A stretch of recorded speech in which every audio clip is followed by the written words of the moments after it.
اور پیارے بچوں، خوش ہو جاؤ کہ قیامت کے دن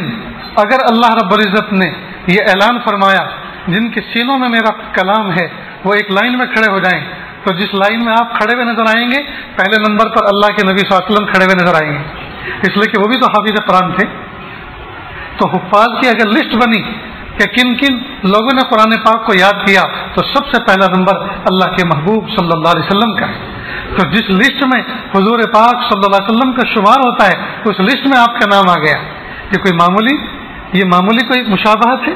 یہ معمولی اعزاز ہے، کتنا بڑا اعزاز ہے۔ نیز پیارے بچوں، ساتوں زمین ساتوں آسمان سے بھاری بھرکم کلام الہی اللہ پاک نے آپ کے سینوں میں محفوظ فرمایا۔